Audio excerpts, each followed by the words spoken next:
Well, good morning, everyone, and it's an honor to welcome you to Georgetown and to Gaston Hall for this very special event, the presentation of the 2019 Hillary Rodham Clinton Awards for Advancing Women in Peace and Security.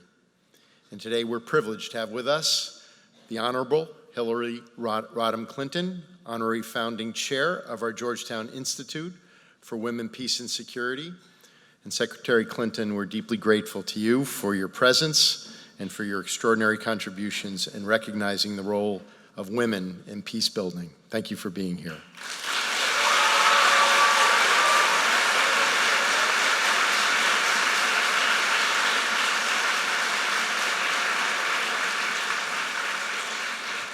We gather today to honor three individuals who have exemplified what it means to serve, protect, and empower vulnerable populations. Her Excellency, Michelle Bachelet, who serves as the United Nations High Commissioner for Human Rights, and who previously served twice as President of the Republic of Chile.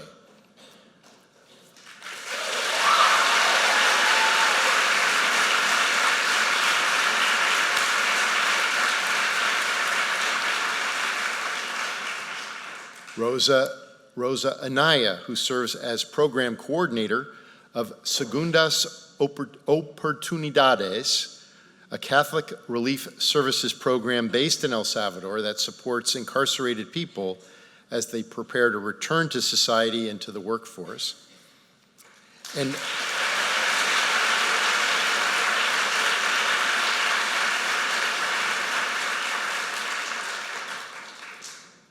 Virginia Marta Velásquez, founder of an organization based in Honduras that provides legal and psychological services to women who have survived violence, known as Mamucla.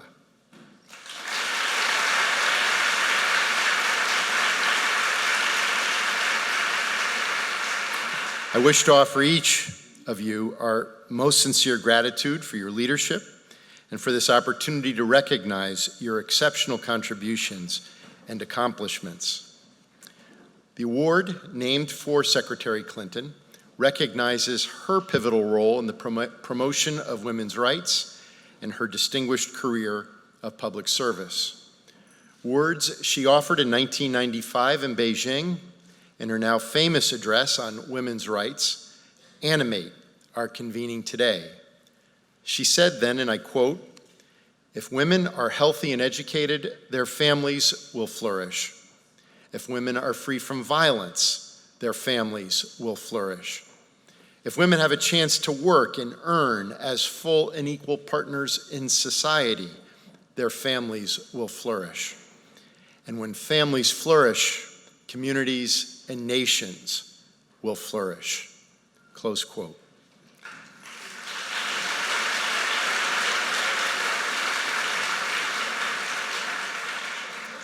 "16 years after that seminal speech in December 2011 on this very stage, she joined us for the launch of the U.S. National Action Plan for Women, Peace, and Security. And that same year we launched our Institute for Women, Peace, and Security, an initiative founded in recognition of the truth that women play a critical role in the security and well-being of communities and nations. And today she serves as its honorary founding chair. Under the exceptional leadership of Ambassador Milan Verveer, our institute has convened leaders, scholars, and practitioners in dialogue. It has helped forge and strengthen Georgetown's collaboration with organizations engaged in this work across the globe. Through research and innovative scholarship, it has enhanced our understanding of the cultural, political, and economic issues at stake. And it has provided a framework for our students to gain an understanding, to gain experience necessary to develop as compassionate global leaders committed to women's inclusion. Today we are honored to present the Hillary Rodham Clinton Awards for Advancing Women in Peace and Security in recognition of the leadership of Secretary Clinton and the contributions of our awardees. Secretary Clinton has championed the rights and role of women for so many years in the leadership roles in which she has served, as First Lady of the United States, as Senator of the state of New York, on the global stage as Secretary of State, and most recently as the first woman in our country's history to be nominated for president by a major political party.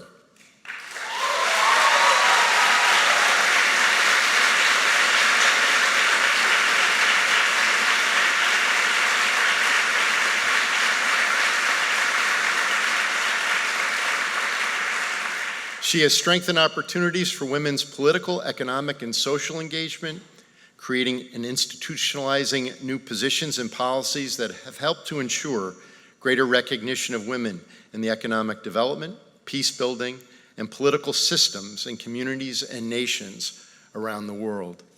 She continues to serve as honorary co-chair of the U.S. Afghan Women's Council, which is housed here at Georgetown, and we're grateful for her ongoing commitment and example of public service. Secretary Clinton, it's a privilege to have you with us here again. Welcome back to Georgetown.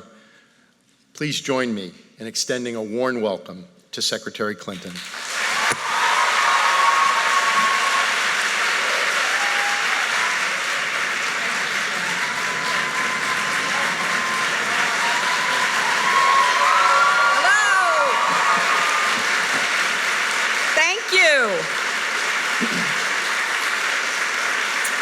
Thank you so much. Thank you. Thank you, President DeGioia, for welcoming me back to the hilltop once again. It is a great, great pleasure and real honor to come back to Georgetown on any occasion, and especially for this one. And of course, I have to express my personal gratitude to Ambassador Milan Verveer. Milan has been a dear friend for many years, but her unparalleled commitment to advancing the rights of women and girls shines a bright light on those who are on the front lines engaged in this work. And the institute that President DeGioia just described is truly one of a kind in the entire world. It was the first dedicated to the idea that women's full participation in peace and security should no longer be relegated to the margins of international affairs.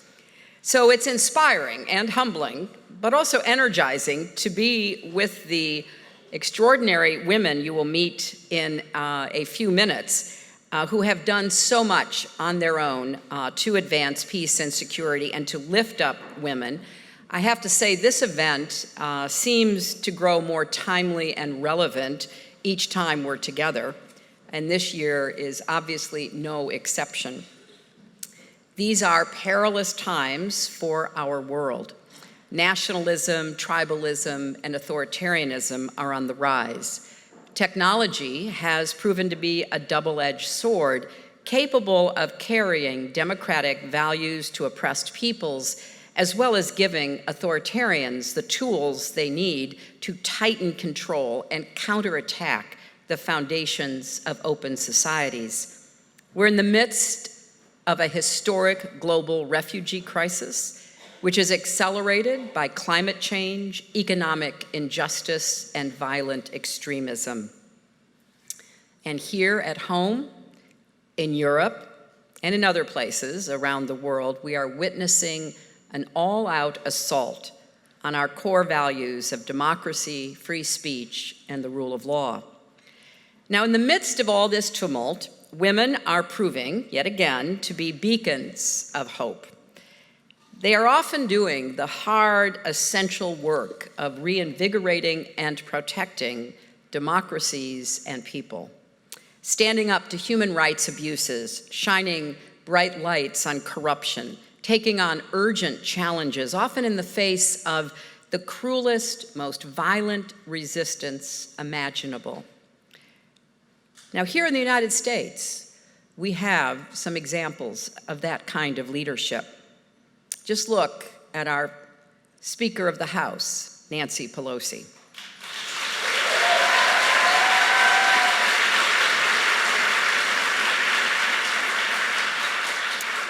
Her clear-eyed leadership has led the House to pass essential legislation on everything from guaranteeing health care to protecting us from gun violence. And don't you think it's about time that the United States Senate did its job and took votes on that legislation?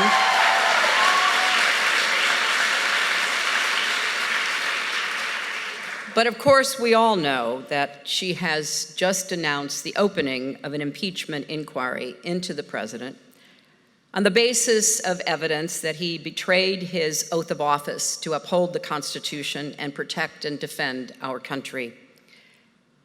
He has turned American diplomacy into a cheap extortion racket. He has denigrated, and let's be honest, stabbed in the back, the career Foreign Service officers who serve bravely and selflessly no matter the politics of the administration that they are working under.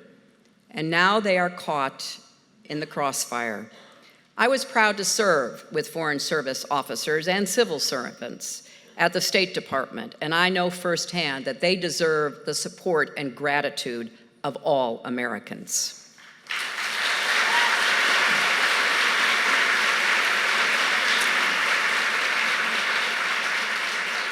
Now, sadly, we've known who Donald Trump is for some time now. We knew he was a corrupt businessman who cheated people. We knew that he and his campaign invited foreign adversaries to tamper with our elections. And now we know that in the course of his duties as president, he's endangered us all by putting his personal and political interests ahead of the interests of the American people. But this is ultimately about much more than Donald Trump. It is about us. It is about who we are as a nation. History is being written, and the world and our children are watching. So women have been in the forefront. We saw that again just this past week with Greta Thunberg, who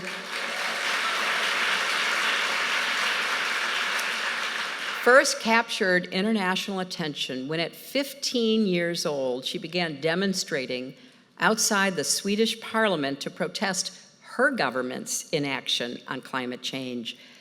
At first, she said, I tried to bring people along to join me, but no one was really interested, so I had to do it by myself.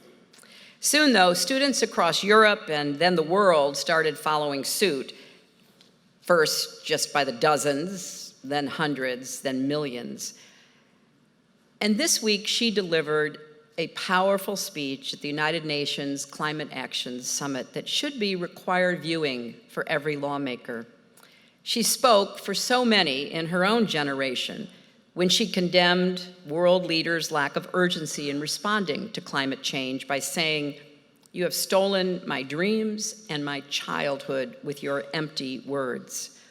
Now, I know she engendered a backlash from the climate change deniers, from the anti-anything coalition that takes on those who stand up and speak out and actually live in an evidence-based world instead of a fact-free world. So she did engender this backlash, which only made her message more significant, more important for every one of us to pay attention to. And I personally am grateful to her and what she is inspiring among young people across the world. Because never underestimate the power of women and girls, not only to improve their own lives, but to lift up families, communities, and entire nations. And the women we recognize today embody that truth. Michelle Bachelet is someone I have known and admired for a long time. In fact, my daughter Chelsea and I wrote about her and about Greta in the book of Gutsy Women, which comes out next week, as a reminder of all the obstacles that women in the past and the present have had to overcome to make change, to take a stand, to be who they authentically intended to be. And Michelle has championed women's rights, opportunities, and full participation throughout her career. She passed sweeping policies to expand access to maternity care, to require banks to disaggregate data by gender. And after escaping a brutal dictatorship herself, she has spoken out as the High Commissioner against human rights abuses from Myanmar to Syria to the United States border. And I have to recognize in the audience a prior High Commissioner on Human Rights, former President of Ireland, Mary Robinson, and we're so pleased that she is here.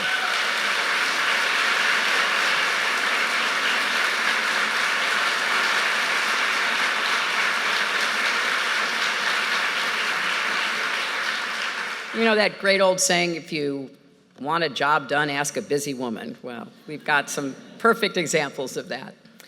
Now, along with High Commissioner Bachelet, we're honoring Rosa Anaya. Rosa is pioneering restorative justice in El Salvador's prison system, one of the most violent places, unfortunately, on our planet. She's working to prepare inmates to become responsible employees, engaged citizens, and promoters of peace in their own communities. Virginia Marta Velásquez is providing essential services to women and survivors of violence in Colonia, Honduras, one of the most dangerous cities in the world. Now, for High Commissioner Bachelet, for Rosa, for Virginia, human rights are personal, and they should be for the rest of us too. Advancing the rights and opportunities of women and girls is the great unfinished business of the 21st century, but it's also important to take a broad view of what's happening in the effort to continue to promote human rights worldwide. Consider the recent report from the Defense Department's Inspector General on conditions at the Al-Hol refugee camp in Syria, where tens of thousands of women and children are being held in horrible conditions. And lack of proper security has resulted in the spread of ISIS ideology by the women in the camp. We know that women play critical roles in violent extremism, both as perpetrators and as victims. And we also know that women are often in a prime position to root out early signs of radicalization, because women's rights and physical safety are often the first targets of fundamentalists. Yet too often, our United States and our global counterterrorism strategies fail to enlist women to combat this radicalism. Now, over the years, the Georgetown Institute has helped build a compelling evidence-based case to support the fact that when women participate in peacemaking and peacekeeping, we are all safer and more secure. And when women are actually included in peace negotiations, agreements are less likely to fail, more likely to last. And when women's vital interests and insights are ignored, we lose out on half of the talent of the population. Now, there's a lesson here for all leaders, even in our own country, to consider. That includes ensuring that women are included and women's rights are respected as part of any peace negotiations in Afghanistan.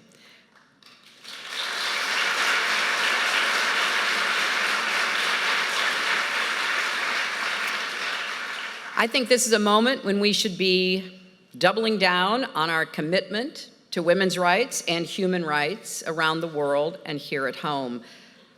However, our own government is turning its back on refugees, people seeking asylum, ripping children away from parents and family members, and waging an all-out concerted assault on women's health and rights.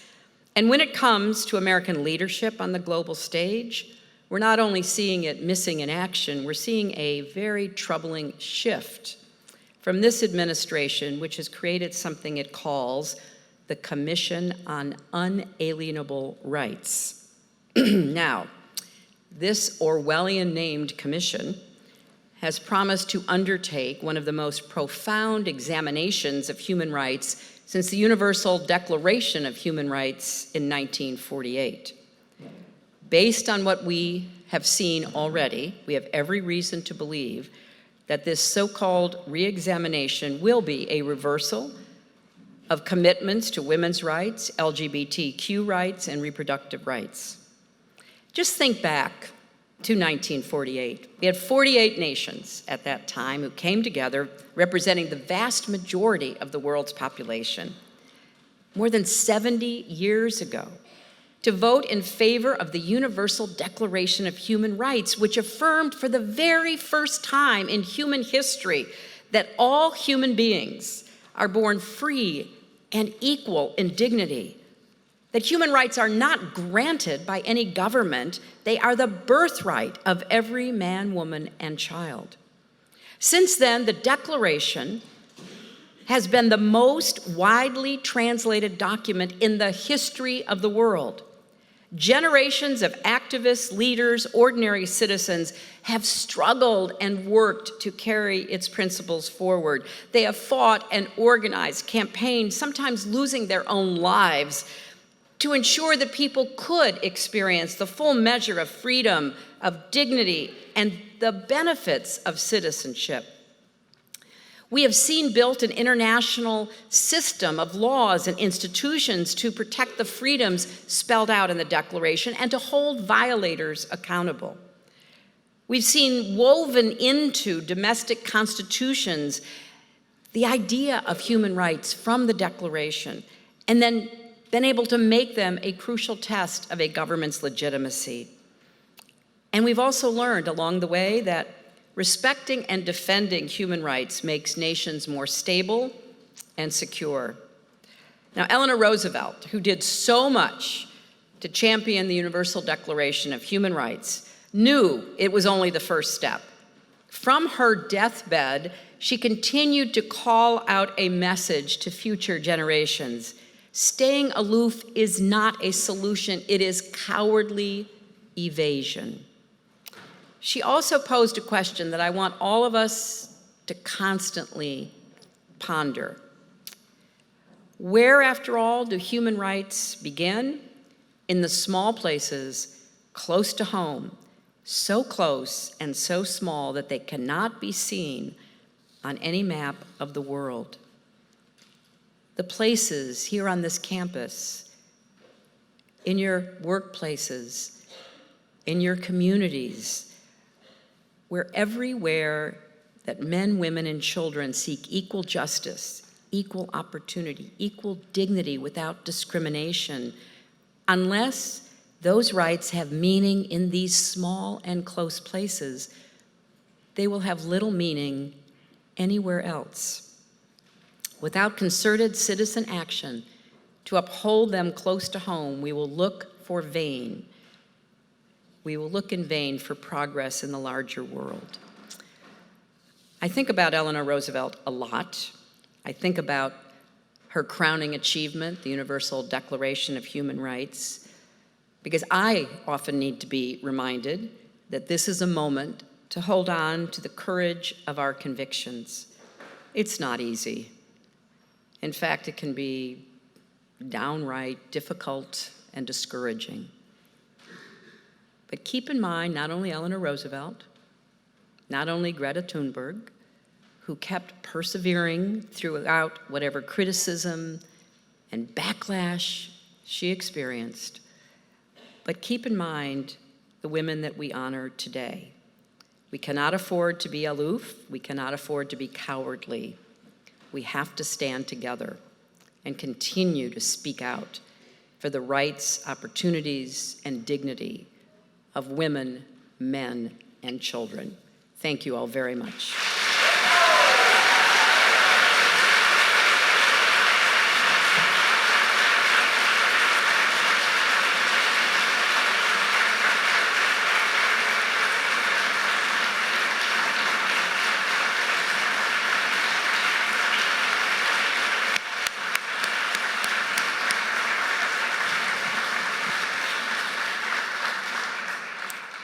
Good morning, everyone, and thank you so much, Secretary Clinton, for being back with us at Georgetown today. We are so grateful to you for your support of the Institute as our honorary founding chair and for your continuing inspiration. It is particularly significant to have you here this day with this focus on human rights. because we are on the threshold of the 25th anniversary of the UN Fourth World Conference on Women that took place in Beijing 25 years ago. And it was your words, human rights are women's rights, and women's rights are human rights, that still echo around the world to this day and remind us of that imperative. And thanks to the Women's Conference, women's rights were chiseled finally into international human rights law. Let me add my welcome to each of you as we come together to recognize and celebrate women's leadership in advancing human rights, justice, and peace. A very special welcome to the family and friends of our honorees. Todos bienvenidos.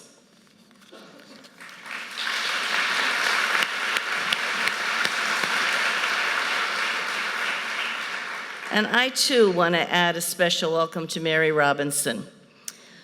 You know, she was the former president of Ireland, she was the former UN envoy on climate, she was the former high commissioner, but she's also a very special friend of the Institute, for which we're very grateful, and has been advising us on our work on gender, conflict, and climate. She is now chair of the elders, so thank you, Mary, for all that you do.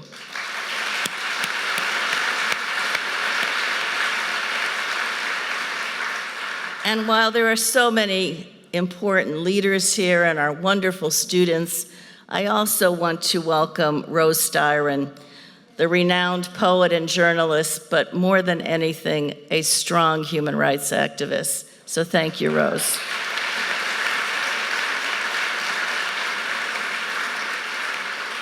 And to the members of the diplomatic corps who are here, the ambassadors to the United States from Germany, the European Union, Mexico, Chile, Honduras, Afghanistan, New Zealand, and Iceland, a special welcome to Georgetown to all of you.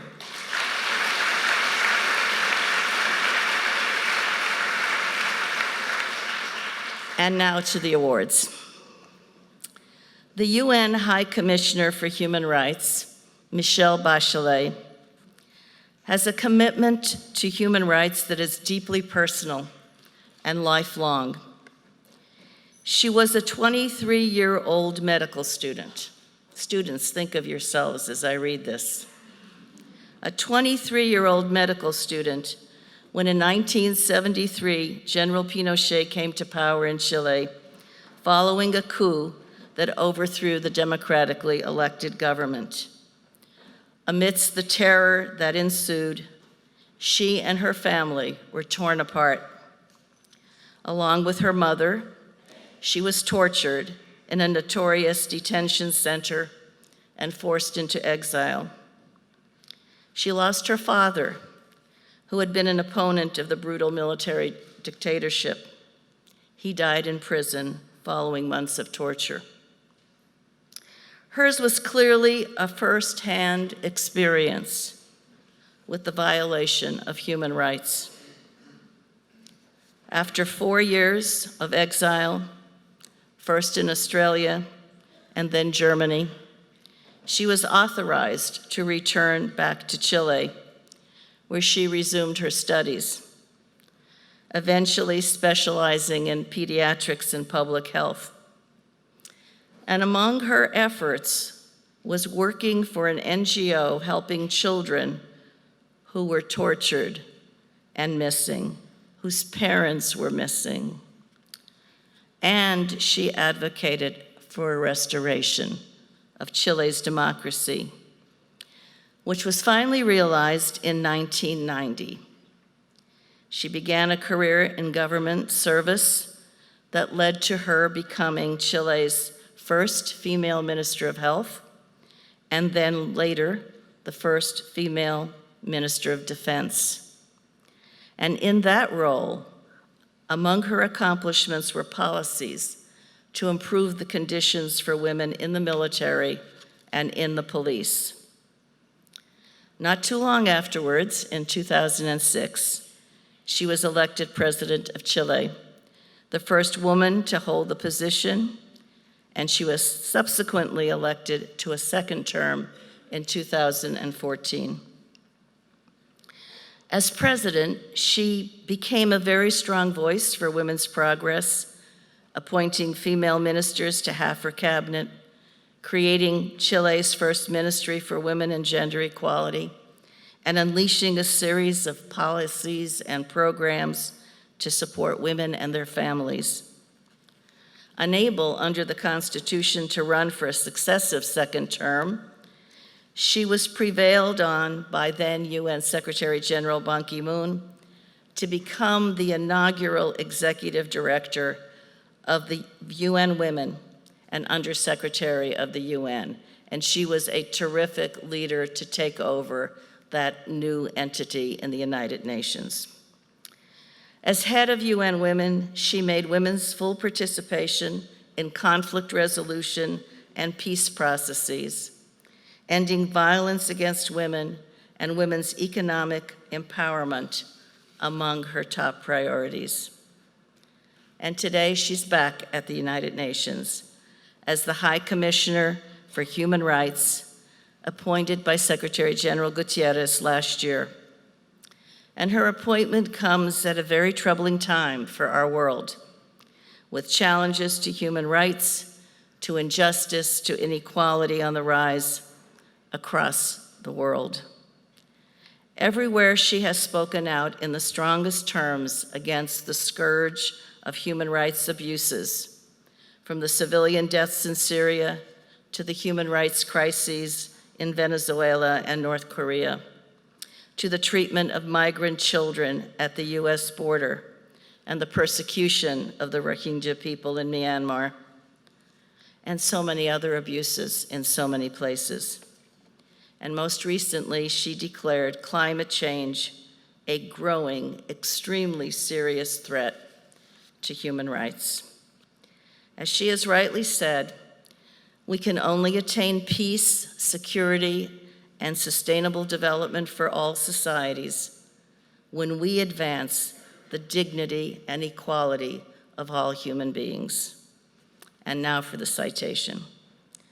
For her commitment to public service, for her leadership, her humanity and dedication, for being a voice for the voiceless and an advocate for victims of human rights violations around the world, and for recognizing the rights of women, half the population of this world, still too often marginalized and on the outskirts of opportunity. Georgetown is proud to present the 2019 Hillary Clinton Award for Advancing Women in Peace and Security to the United Nations High Commissioner for Human Rights, Michelle Bachelet.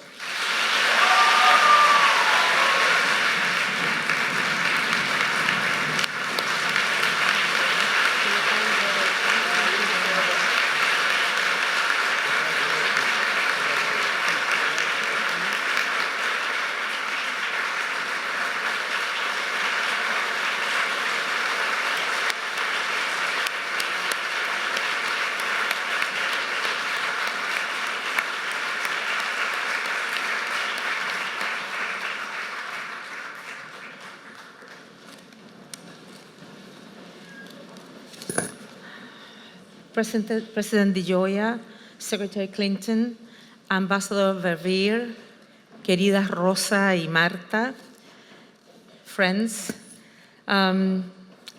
it is a great honor for me to accept this award, which bears the name of a woman whose compelling and distinguished example continues to inspire many women and men around the world. Women's leadership is vital to advancing the human rights of all of us. And that leadership takes many forms, from institutions of government to social and political activism, from the home, the community, and the workplace to schools, universities, and the arts. From 16-year-old Greta Thunberg to Jane Goodall, who, like me, is at a more advanced stage of youth. During my presidency, I developed a concept, and I think the people as young as me will like it. I said accumulated youth. because I believe that youth is a matter of to care, not to be indifferent, to have passion for things. And that doesn't end at a certain age. It can increase. Well, and I think Mary can also be a very good example of that. I was saying that from Greta to Jane, women are rising up to demand the world take action to prevent climate change. In Sudan, where a political agreement was signed last month to enable a transition to democracy, young women have been at the forefront of protest and have been called the Kandakas, the title of the queen of the ancient Nubia. Women are mobilizing, again, as we always have, not only for our own rights, but in every kind of movement for human dignity and equality. I am inspired daily by the women and girl activists who defend human rights around the world. And yet, it should not be so arduous a challenge. Women's equality and rights are guaranteed under international law, but the struggle to achieve this elementary justice, this very basic fairness of equal opportunities, is far from over. In reality, women continue to be much poorer than men. They have fewer opportunities, less access to basic services such as education, and a lot less freedom to make their own choices and raise their voice.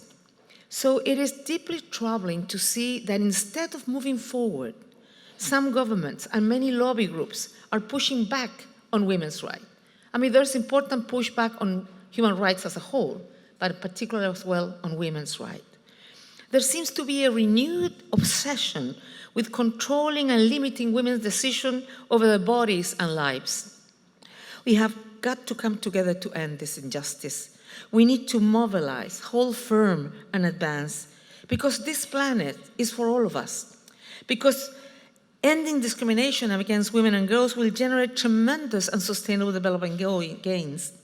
Because women's participation in policymaking will improve governance and shape peaceful and secure societies. Because women have rights, and it is time, it is well past time for the universal realization of the equality of every human being. Thank you, Hillary, for the work you have done to drive progress.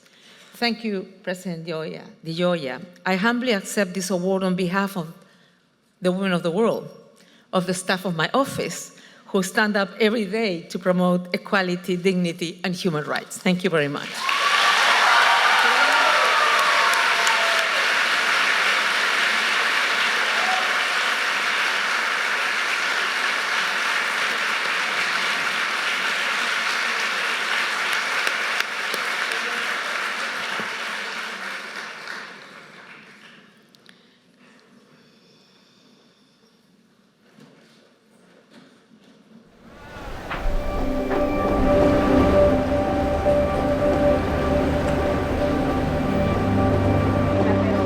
Imagínese una niña acá, de que sale de su casa para la escuela, uno le está diciendo, váyase con cuidado. Este municipio está rodeado de narcotráfico. Y ya empezó a organizarse también las maras.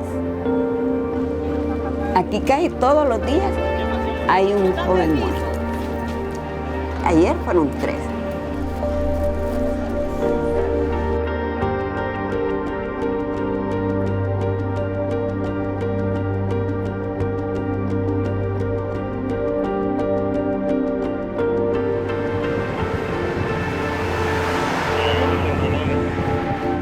Los femicidios es la tasa más alta que ha habido en Choloma. Las obligan a vender las drogas cuando las mujeres no quieren. Entonces lo que se hace es matar. Usted va a ver que todos los días sale gente con niños. La violencia actual es tan brutal como la guerra misma, y la gente le duele. Nadie se levanta en la mañana diciendo mi sueño es que yo quiero dejar mi terruño, yo quiero dejar mi familia, yo quiero dejar a mis hijos, quiero dejar a mi abuela. Es importante comprender de que no nos vamos porque queremos.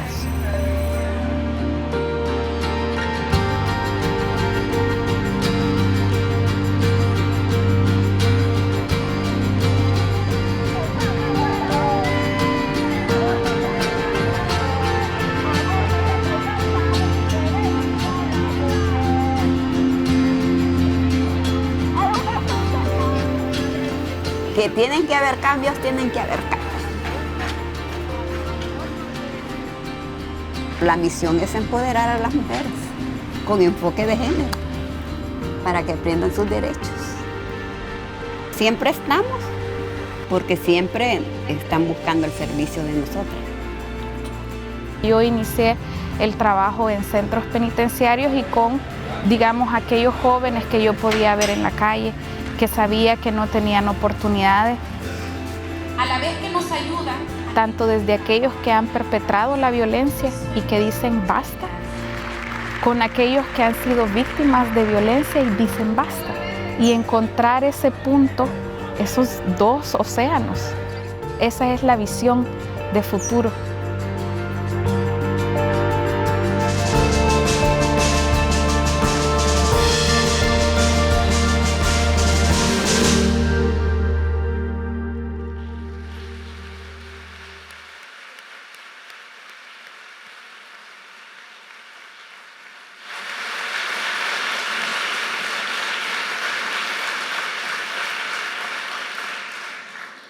Virginia Marta Velásquez is on the front lines working to address the unrelenting violence and assault on human rights in the Northern Triangle of Central America. She works in Colonia, Honduras, one of the most dangerous cities in the world. Gang violence and drug trafficking infiltrate all aspects of life. Impunity is unchecked, and the toll on women is staggering. Since 1992, Marta and her organization, Movimiento de Mujeres de la Colonia López Arellano, MAMUCLA, have been supporting the women of Choloma. Marta began organizing women when she was 23. After attending a meeting in the Honduran capital, where she learned of women's legal rights, she decided she needed to return home to create an organization whose mission would be to empower women, to teach them their rights, and help them to overcome the violence in their everyday lives. She faced enormous opposition from the men in the community, and the women told her it was too dangerous to do what she wanted to do. But despite the concerns, she founded MAMUCLA with a small group of other women. The organization quickly evolved into a movement, enabling women to empower themselves against some of the worst human rights violations. Half the women in Honduras are killed by drug cartels and gangs, and their methods are among the most brutal imaginable. In 2017, 41% of women and girls killed in Honduras showed signs of torture, mutilation, disfigurement, and cruelty beyond what was needed to kill them. Today, MAMUCLA provides first response and long-term support for the women of Choloma. Some have survived machete strikes and gunshots. Many find themselves homeless. Women are often killed, assaulted, and robbed, returning home from work at night. The center provides emotional, psychological, and legal support. And with little government protection against the violence, the women of MAMUCLA have mediated community conflicts, gone to homes as a group to stop violence, and brought male perpetrators to the police. They work with law enforcement and judges and fight for reforms. They collected 50,000 signatures to push the Honduran Congress to adopt a domestic violence law. They lobbied for funding for a bridge over a dangerous freeway and for potable water and for a kindergarten. Today, Mamukla has almost 700 members. Women no longer see themselves as victims, but as agents for change. And Marta, at 70 years plus, is going strong, providing hope and optimism despite the dangerous environment in which she and her fellow citizens live. And now for the citation. For her courage to lead despite enormous personal risk, and for instilling courage in the women of Choloma to stand up to violence and demand justice, for providing a community of support to the victims of violence and enabling them to recover and become empowered. Georgetown is proud to present the 2019 Hillary Clinton Award for advancing women in peace and security to Virginia Marta Velásquez.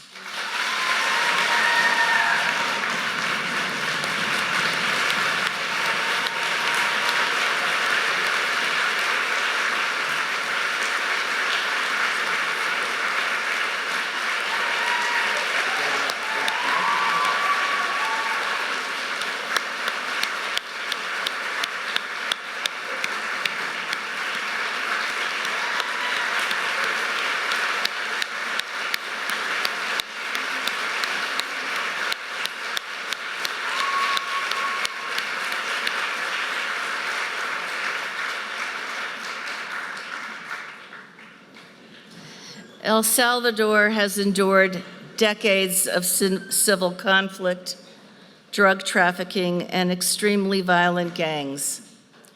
Rosa Anaya is a beacon of hope amidst the deadly conflict. She was born shortly after the 1975 student massacre, when dozens of students were killed and injured in a protest. They were protesting the closing of their university and widespread government military action against dissenters. Her parents were human rights defenders. Her father was murdered for his activism. Her mother was tortured while she was pregnant with Rosa. El Salvador was ravaged by civil war and violent repression for more than a decade. Over 70,000 civilians were killed, including several Jesuits, US nuns, and Bishop Oscar Romero. At the age of 10, Rosa and her family fled their country, first to Canada and then to the United States. And as a refugee, she would go to schools and churches and inform Americans about what was happening in her country. She was selected to speak at the United Nations General Assembly on the rights of children in war zones. As a teenager, she returned home to El Salvador, to a generation that had never experienced peace.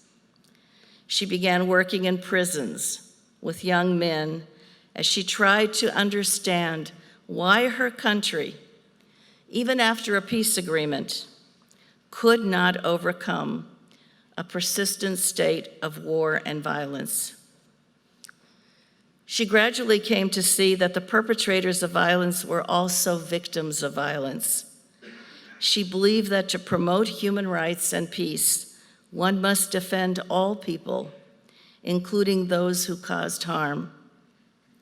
She began her pioneering efforts in restorative justice and the promotion of reconciliation as a critical step to healing a society. Today, Rosa is the program coordinator of Segundas Oportunidades, or Second Chances, an initiative of Catholic relief services to rehabilitate inmates in 4 prisons, to prepare them to return to society and the workforce. She and her team support prisoners with cognitive behavioral therapy, with workshops to deconstruct toxic masculinity, and provide tools to negotiate and resolve conflict.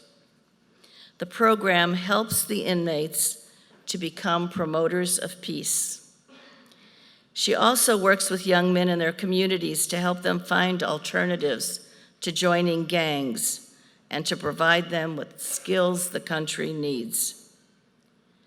She has a dream that one day the prisons will turn into schools and peace will prevail. And now for the citation. For working to address the root causes of violence through interventions with prisoners to shift norms from violence to peace. For working to change the lives of the vulnerable and provide them with skills and a path to a better future. And for acting on the belief that every human being matters, that human rights matter, and that a peaceful and just future for El Salvador is truly possible. For all of this, Georgetown is proud to present the Hillary Clinton Award for advancing women, peace, and security to Rosa Anaya.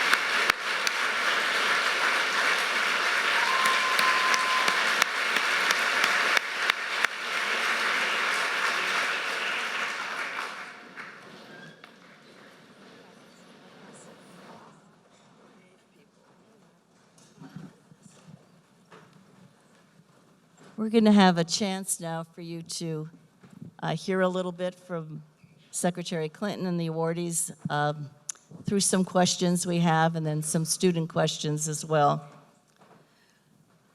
Hi, Commissioner Bachelet.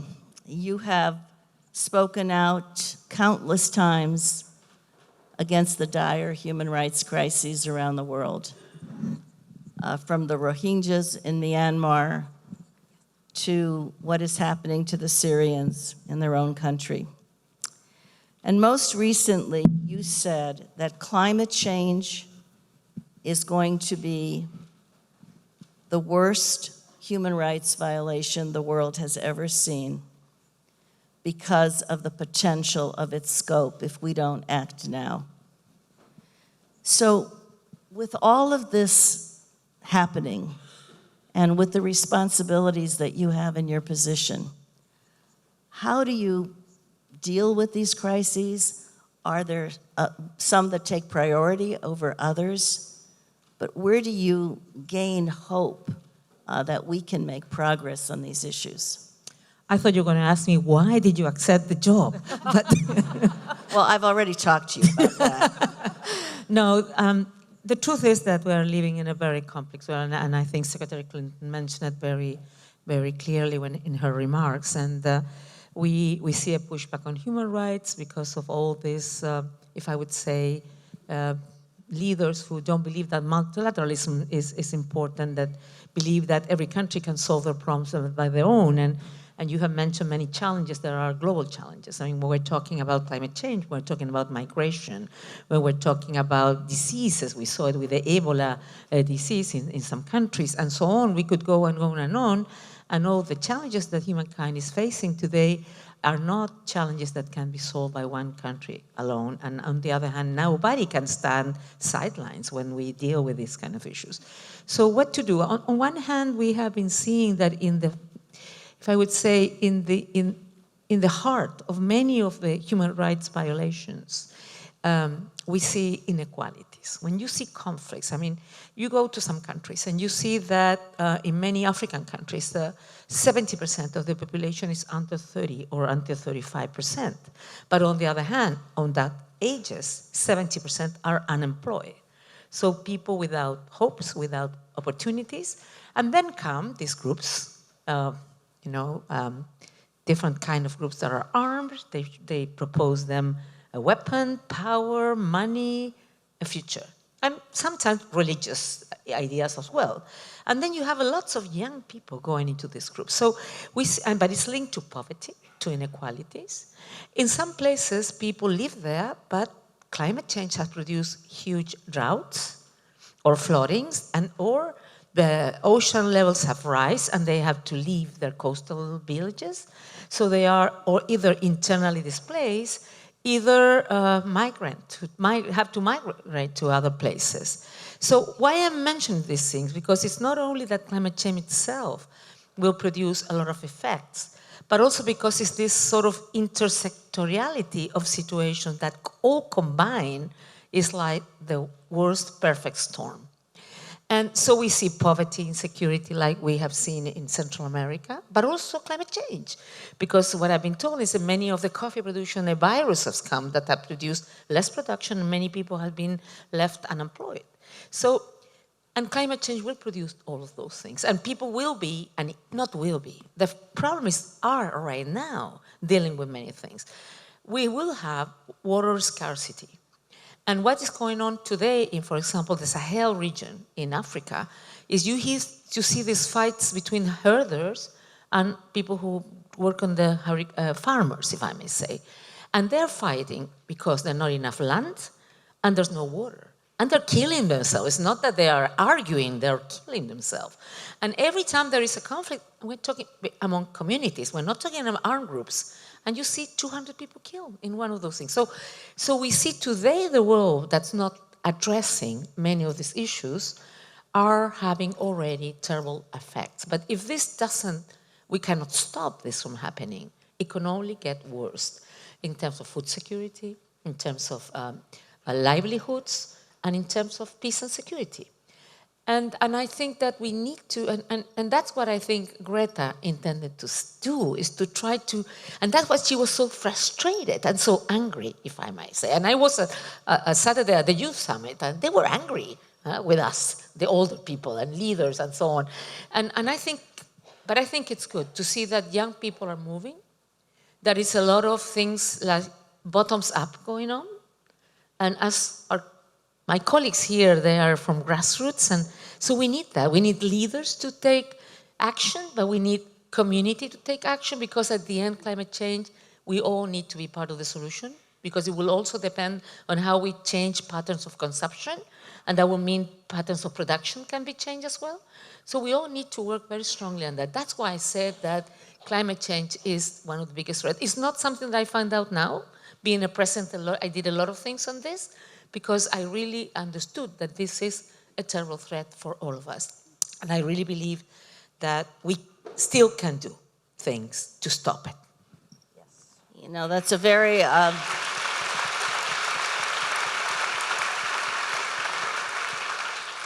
You've really put this in perspective. And I remember when Mary Robinson and I had the privilege to be with you when you were president recently, the most recent presidency, and we went out to meet with some of the grassroots Chilean women who are trying already to deal with the fact that the land was drying up. They didn't know how they were going to be productive farmers and what their potential was. And it's one of the reasons we at the Institute are really looking at this issue and trying to put a sense of urgency under it, because women are doing this hard work, and as well as men and others, the young people. But the reality is it is leading increasingly to potential conflict and enormous displacement. And I don't think we have a sense, and thank you for saying what you said about the gravity of the situation. So Rosa, as you know, we in the United States have seen, read about, heard, been threatened over the fact that there are many refugees and asylum seekers coming to the United States border, driven from your country as well as other countries in Central America. And unfortunately, this is often a source of great political antagonism. What would you like the American people to know about the situation in your country, what it's undergoing, so that we could understand why this is happening? 4 minutes, huh? What? We will let you go longer. Well, first of all, I would really like to thank everybody here and this incredible women right next to me. It's an honor to be next to all of you, because I think that I do believe that we will change this world if we truly give the opportunity to women to create a space that we've seen can be different. I think that one of the most important things that I would like people to understand is that, like I said in the video, we don't choose to leave. The conditions are terrible in some of the places. And migration, it's a right. And asylum is a protected right by international law. And I wouldn't be telling you this story, I wouldn't be alive here today if the solidarity of the people of the United States and various points in my life wouldn't have literally saved us from being killed. And I do the work I do because I was able to be protected, if you will, from hatred, from vengeance, from thinking that there was no hope, because I experienced that solidarity myself. It is very hard for people sometimes to understand that in El Salvador and many countries in the world, we are all just really hard trying to make a better world, because this is the only planet that we have. And at some point people were asking me, why do you do the work you do? And I was gonna, I do it for my children, yes, but then my oldest daughter, the night before I was coming here, she told me something that just made me realize that, you know what, I don't. I do this for this generation, for my generation, to prove that we will be better. Greta is angry, and I agree with her to be angry, but I also think that in every one of us there will be, at some points, we need to find a solution. We can focus on the problem, or we can start to be creative. And this, human beings, we are just incredible in being creative in what we do. So migration will not stop with hard hand policies or zero tolerance policies. Migration will only be stopped if we create the opportunities that we deserve in our own countries. The opportunity to choose whether we want to migrate or not. The right to dream a different place where we can live, and in a vida digna, we say. To have a tree in our backyard has become something so hard. And we can't allow that to continue to happen. Thank you.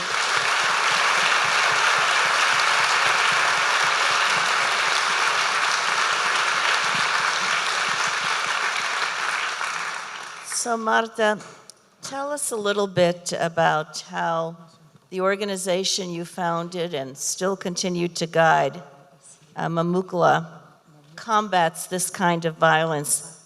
What interventions have had the most impact in the work that you do in your community? And I know this is hard. What gives you the hope for tomorrow?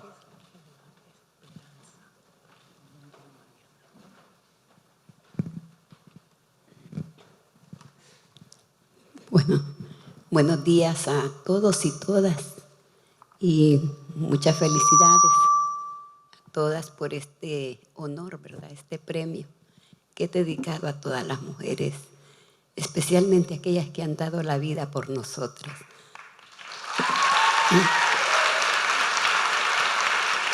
So good morning, and thank you to everyone. Que yo en Thank you estos for momentos this esté award. aquí. Se me pregunta que So I just wanted to start this morning by thanking you for this award that is devoted to all women and their work for peace.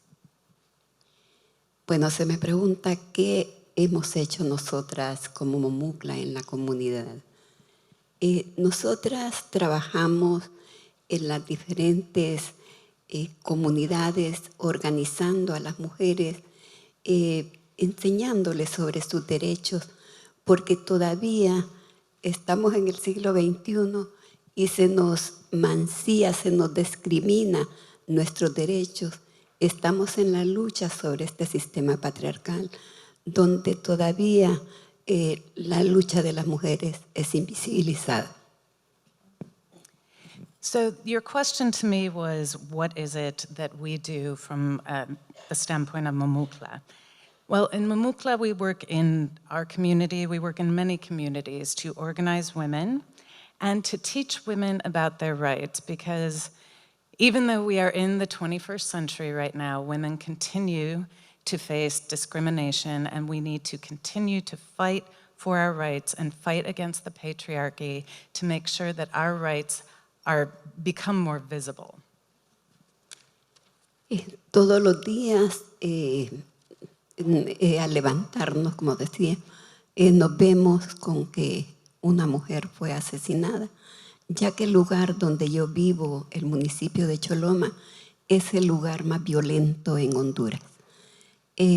Desgraciadamente, tenemos que luchar, ir a consolar a los familiares de estas víctimas y a brindarles un poco de terapias. Buscamos psicólogas para que nos apoyen en este sentido, abogadas para que también se pueda hacer justicia, para que se lleven a juicio los asesinos de estas víctimas, porque la realidad es que solo un 9% de los asesinatos en Honduras han sido judicializados. Each day when we awaken, we hear news of yet another woman who has been murdered. We're in Choloma. Choloma, where I am from, is one of the most violent cities in all of Honduras. And unfortunately, after these events, we are tasked with consoling the families of the victims. We try to provide them with therapy. We seek out psychologists to help them out, as well as attorneys, because we want the perpetrators of this violence to be brought to justice.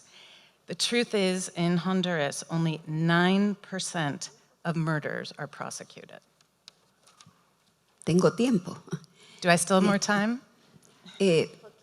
La justicia de nosotras, solo para darles un ejemplo, en este momento estamos apoyando a 4 fiscales del Ministerio Público, 4 muchachas que han puesto la denuncia contra el mismo fiscal coordinador con las que ellas están trabajando.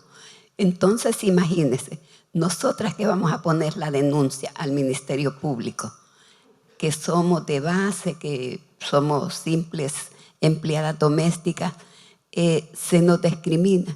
Y las mismas empleadas fiscales, abogadas, están violando sus derechos porque son acosadas sexualmente. Entonces, solo de ahí, miren la clase de justicia que tenemos.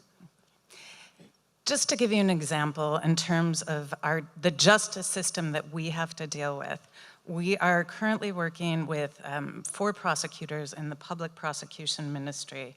There were 4 women who denounced actions by the coordinating prosecutor. The coordinating prosecutor was involved in discrimination and harassment. So if you can imagine, the public prosecution ministry is where we need to go seek justice. We're simple grassroots workers, and yet the very employees of that public prosecution ministry are the ones often violating the rights of the women whose cases we have to bring to them. Well, I don't know how you greet each day, but we're grateful that you do and make such a difference.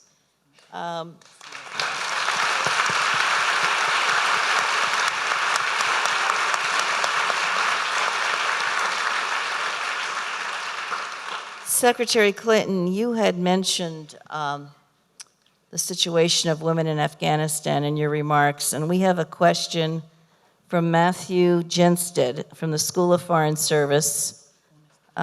He's a graduate student.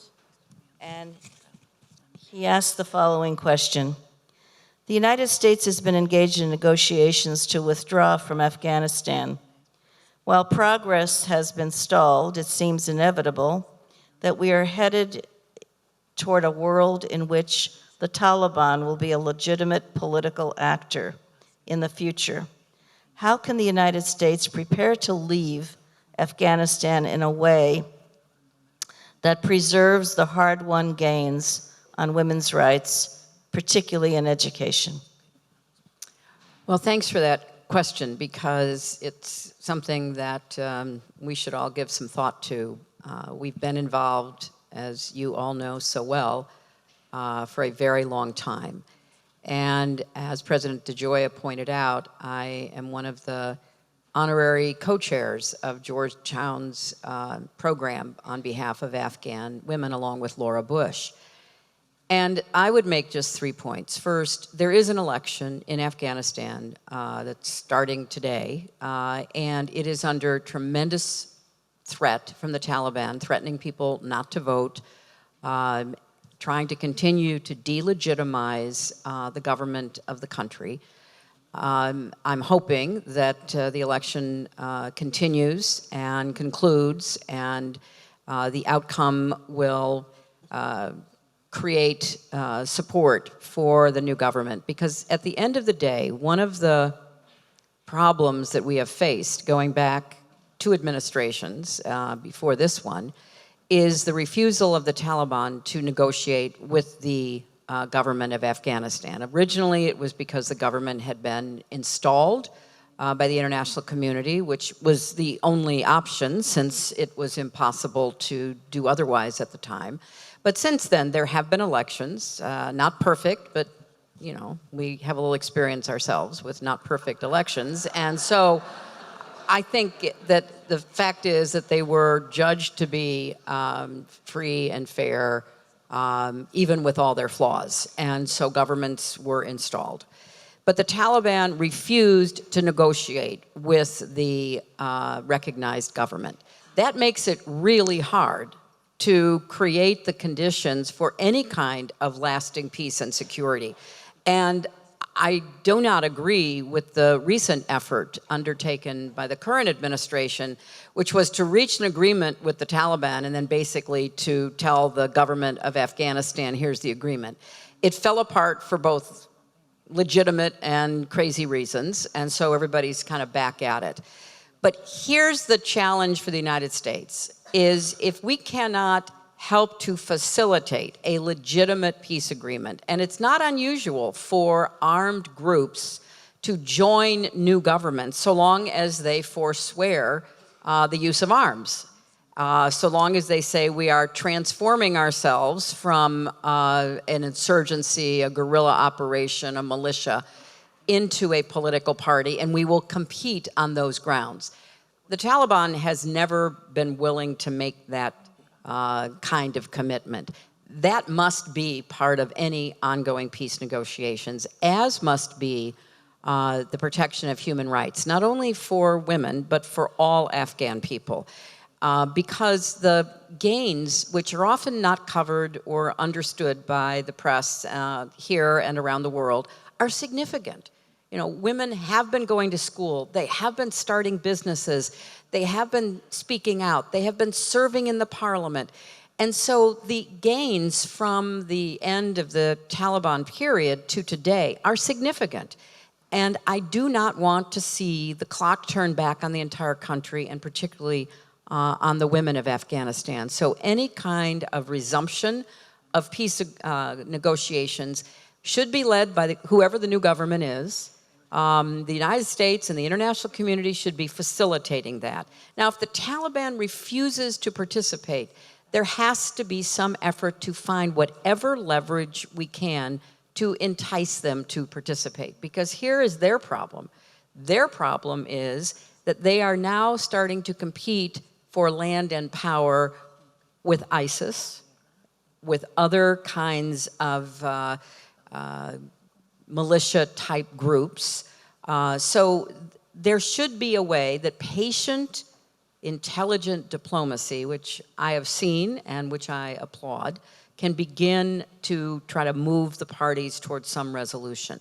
And so, Milan, I think you have been a tremendous support and advocate for the Afghan women. And yes, we want to end our combat role. We want to continue to support the Afghan military, which is doing most of the fighting and dying, by the way. And we want to create the best possible environment for there to be some kind of peace agreement that politicizes differences as opposed to weaponized differences. And we cannot walk away from the involvement of women. And I personally would like to see Afghan women at any peace table for future negotiations.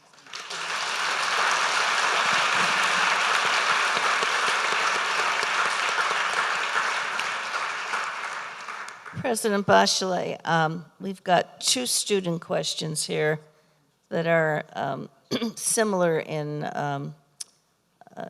their questioning. Eshan Gupta, the School of Foreign Service 23, asks, what role do women's rights activists in developed countries have in the promotion of the rights of women in developing countries? And she asks, like in India or many of the countries in the Middle East. And then another student, Amritha Ramaljinam, and I'm sorry if I'm butchering your name, College 23. What obstacles have you faced, are facing women who are trying to make social change? And how would you suggest young women like those of us who are interested in this area go about tackling human rights issues, often those that impact women in a negative way, yet in international bodies that are still male-dominated? Well, thank you for that questions. I would say that the first thing is that when I mentioned before that human rights is having a pushback in the global communities, because you cannot imagine how difficult it is in any discussion, negotiation, or resolution to even include the word human rights. And we have seen it just last week on the discussion and resolution of universal health coverage, that some countries, I'm not going to mention which country, but you know it very well, did not want it to include the possibility of sexual and reproductive rights, of women's rights, and some other stuff in terms of the provision of services. And also in a discussion a couple of months ago in the Security Council on a resolution that it was very good on gender violence, on conflict, women who were raped. It was completely, the whole resolution is pretty good, but it was completely impossible to include, because it was vetoed by a country, that women who had been victims of gender-based violence in conflict or rape should have access to sexual and reproductive services. So when we're not talking about women of the world, we're talking about women who are victims of violence in conflict or sexual violence. So I would say we're living that situation, and you mentioned Hillary and Milan. This year we have Cairo plus 25 in Nairobi, and again, the discussion in the international community of the member state has been very difficult. So in many places, when you think how we can move forward for human rights, the thing is we're trying to maintain what we have. And the same for next year, Beijing plus 25 is the same, because we want to not try to get backwards, because many people and many member states are pushing backwards. And so we really need you. We really need your voices, your organization. You really need women and men, because this is not a women's issue. There is everyone's issues, to be standing up, to raise their voices, to organize, to support other women's organizations. The first thing I would say to young people, organize yourself, vote, elect good leaders. That's the one thing everywhere is important.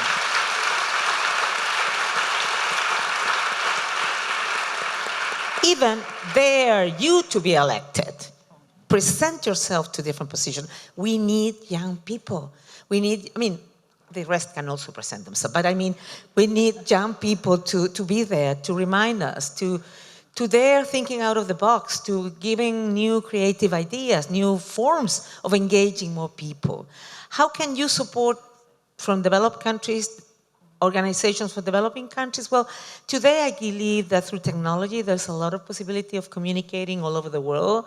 You don't need to go physically. You can provide, you can think on programs that can support either women in terms of their knowledge, the capacity building in terms of skills, on advocacy, on what their rights are, like the women who are here with me do at the grassroots level.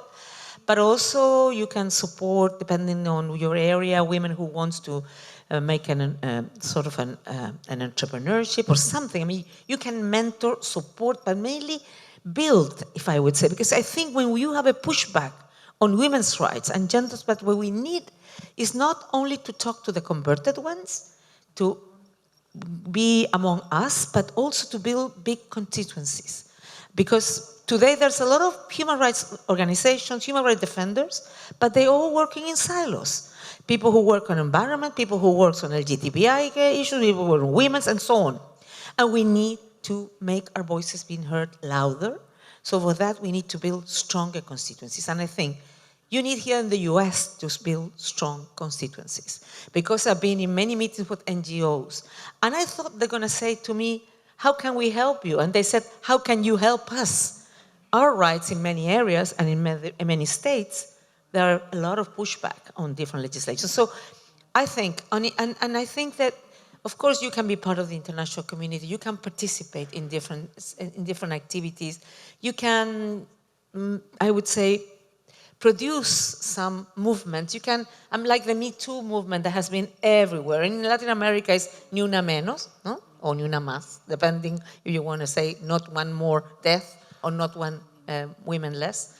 So I think it's a lot of things to do. There's a lot of women's network, but please get involved.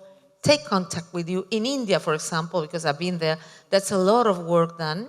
And I think everything that you can do to support other countries. But on the other hand, support yourself here too. You need it here too. Thank you. Thank you.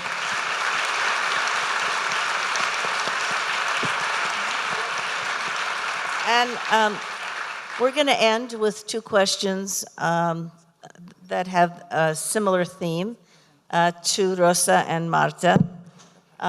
Tessa Bluckle of the Global Human Development Master's Program asks, on days when mistakes are made, when things go wrong, what do you hold on to know your value and the importance of the work you do? And then from Cale Reeves, School of Foreign Service 23, how have you remained with strength, grace, and positive energy at a time when the politics of division and so much else affects life?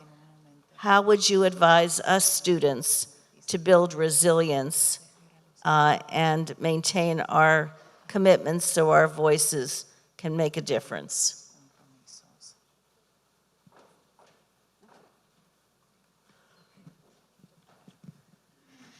Thank you for those questions. So for me, it's very hard to do the work we do because you saw the pictures there, right? We're not working with the classic, poor kid that is in a very harsh situation. For us, I'm sitting next to Marta here, who really is working with those women who have suffered the violence directly and who have been traumatized. And so it's very hard for me to talk about this publicly in the first place. But I have to remember always that the day that we buried my father, my mom stood up in the church and said her words were of forgiveness for the person who killed my father, as he is right there in front of her in his coffin. So for me to remember all of us that if we are to stop the cycle of violence, we need to start by modeling what that interruption means. And if it means for me to be hugging the person who killed my father, that's what I'm gonna do. And that is literally what we are doing. It is very hard to do this because it takes time. There is no magic in this. It takes a lot of respect for the victims.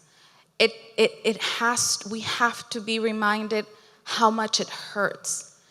And I would like you to, one of our biggest tools, look at the person next to you. Look at the person next to you. Yeah. Tell that person, big smile, first of all. Big smile, right? Say thank you for being the human being that might be ready to change the world. Tell it. Please do. Come on. Come on. Shake hands. Come on, shake hands. It's okay. Give him a hug if you're willing. Yes. You see what I just did right here? I've done this with 800 gang members in front of me. I am here to tell you that we can change and rehabilitate people.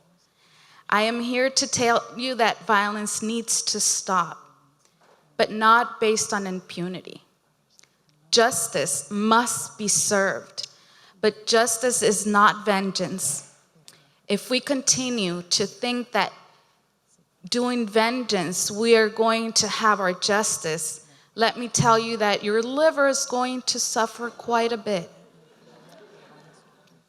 I choose not to be eaten by hate.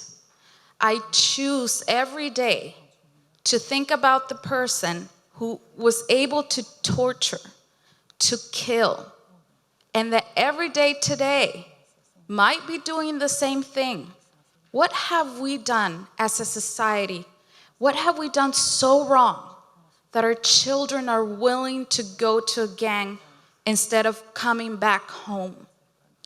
What is our problem as a society that we are not giving our kids the love that they need and deserve, that they think that the better option to gain respect is a gang? It is not the gang's fault. That is on us. We have created this society by action or omission. So everything that you do could either change the life of a person or can just, toss it to the end of a cliff.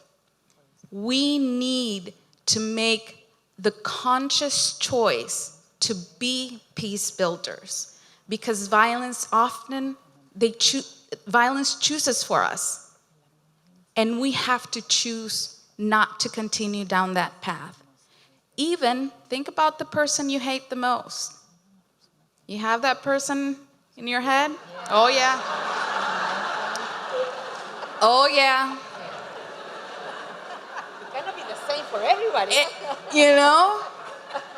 Would you be willing to forgive that person? Yeah. Yeah.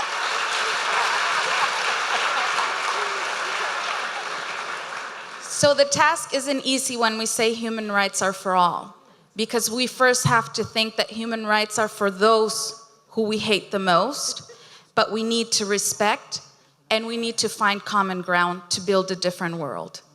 Thank you.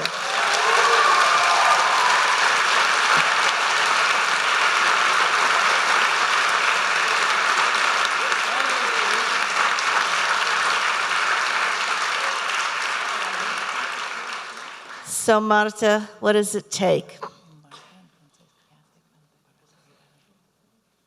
Bueno, ya decía Rosa que tenemos que radiar esa alegría, aunque a veces tenemos rabias, pero son procesos también de ir sacando. Cuando aprendemos a querernos, cuando valoramos nuestro cuerpo, nuestra persona, empezamos a ver el amor en otras. Y eso es lo que tenemos que hacer. Ir queriéndonos nosotras mismas y nosotros mismos para poder reflejar el amor para otras. Porque a veces la vida se vive demasiado a prisa. Se piensa trabajar, trabajar, trabajar. ¿Qué voy a dejar? ¿Qué voy a hacer? Pero no se piensa en el amor. Y si no hay amor, entonces no estamos haciendo nada, aunque estemos acumulando bienes. Eso se deja, pero el amor se da, se recibe y es recíproco. Y a través de ese amor conseguimos lo que queremos.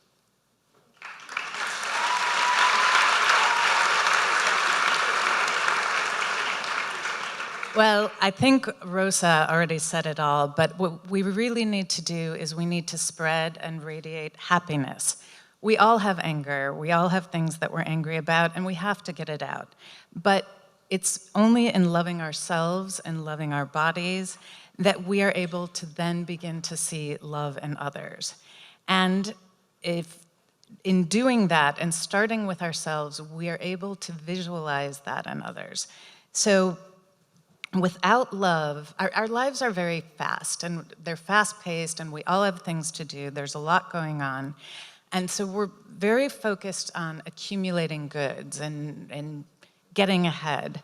But without love, having those goods does nothing. Love is something that we feel for ourselves and we feel for each other. It's something reciprocal, and that's the way to move on.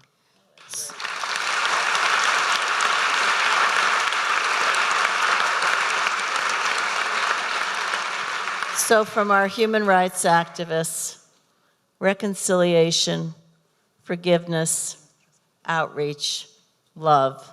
Maybe we too can create a better world. So let's thank them for their courage and leadership and all that they do.